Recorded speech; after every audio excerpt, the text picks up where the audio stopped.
Thank you very much, D-Man. I am indeed joined by N-rated SK, now firmly in first place here as we dive into the rest of Super Week. Tell me a little bit about the game plan. You had Cyanide's number when it came to picks and bans.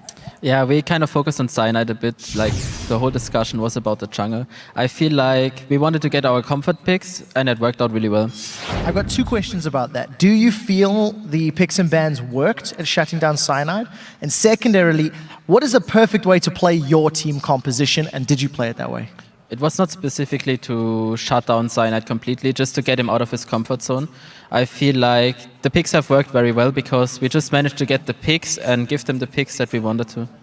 But then getting into the game, the early levels were kind of rough for you guys. Talk me through that and how you were able to grab it back. Well, Leona and Pantheon is a pretty deadly comp. I think we have shown that and they have shown that as well.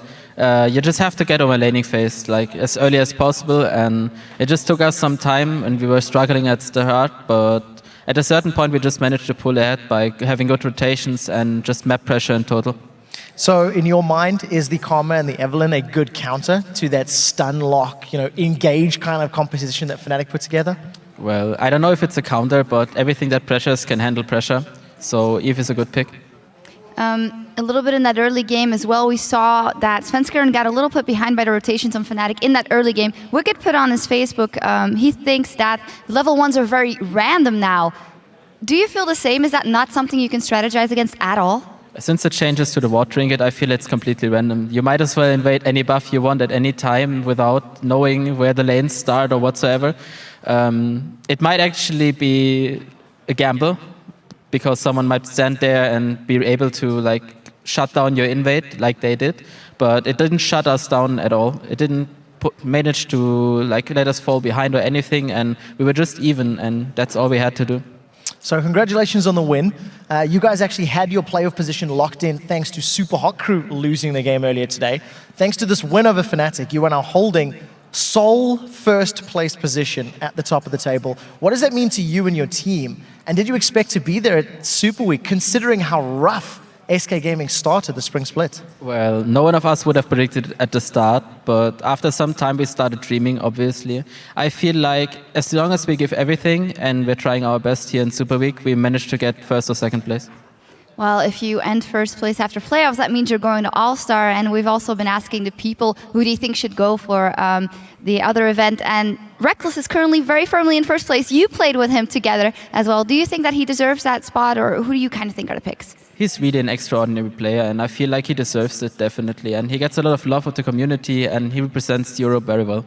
All right, well, that are your thoughts. And we also checked in with the people at home, what they thought. We asked them on Twitter, what 3 European LCS players will get your all-star vote and why? Here are some of the answers. The first one is from @Aqualters. Reckless, his skill as an ADC is unworldly. Froggen, his champion pool is so diverse and amazing. He controls the game. I think they're good picks. I think you've highlighted some of the top tier players. The interesting thing to remember is one of those guys may not be going. I mean, depending on whoever finishes first in playoffs, may reduce the number of players that can actually make it to the event. And the second one is from @AlexMike20129. I would vote for Candy Panda, Froggen, and Diamond because I want to see dominance and they can dominate their opponents. And rated Candy Panda, you think he deserves the shot? Definitely. He's working hard, so he deserves to be there. Who would your 3 players, other than N-rated, N-rated, and N-rated?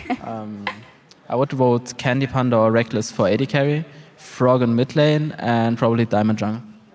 And then the last one is from @Kivisan, Reckless, Xpeke, Wicked. Reckless because get wrecked, Xpeke for the back doors, and Wicked because I want to see his Irelia at All-Star. And a lot of people want to see his Irelia at the LCS, and it's not happening enough, I'm afraid. So I think there's good names. I'm not seeing any support votes yet, and I think you guys have to rate them a little higher because they have some pretty big game-changing impacts. I would even say you have to N-rate them a little higher. Well, thank you very much, N-rated, and congratulations. And you guys at home, as always, thank you for your great responses. Remember to follow us @LOL Esports and use the hashtag LCS to join in on the conversation. As for it is time to take a quick break, and we'll be back in 3.5 with Millennium versus the Super Hot Crew.